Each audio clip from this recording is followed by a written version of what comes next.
سنريكم في هذا الفيديو طريقة أخذ باترون للأرقام لكتاب تفاعلي.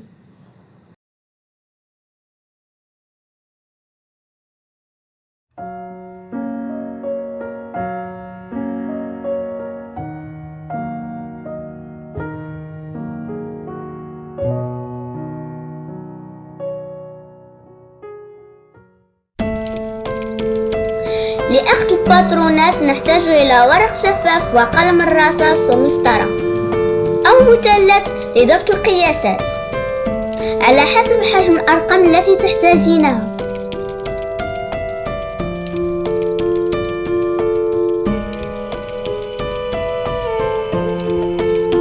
في هذا النشاط أحتاج إلى أرقام لا تتعدى حجمها 3 سنتيمتر على 3 سنتيمتر.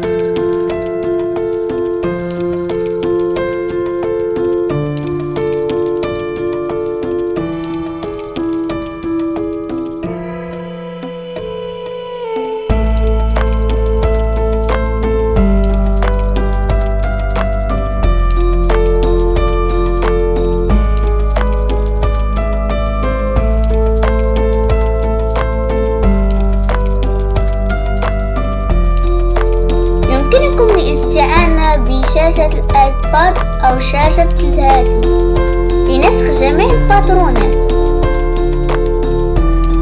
نأخذ الباترون على ورق يدويا.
حصلنا على باترون للأرقام. يمكنكم لقط الصورة للشاشة والاستعانة به.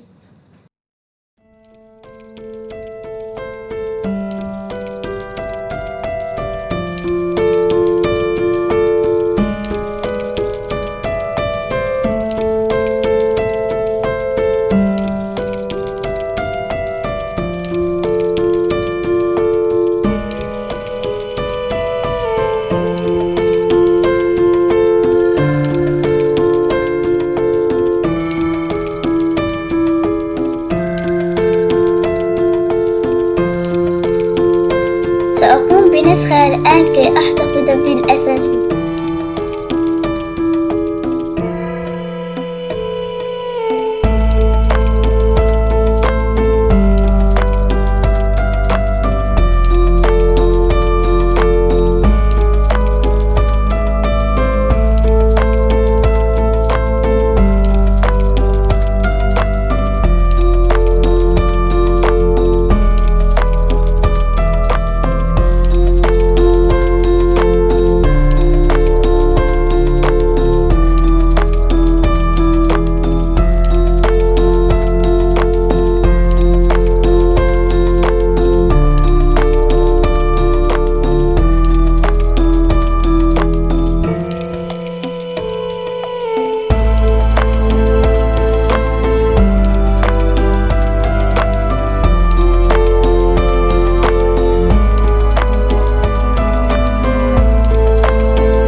طريقة أخرى نستعين بها في أخذ الرموز الرياضية مثلا.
وموعدنا مع المراحل التالية في الفيديو القادم. لا تنسوا دعم قناتنا بالضغط على اللايك والسبسكرايب والشير وكومنت واضغطوا على الجرس كي يأتيكم كل شيء جديد.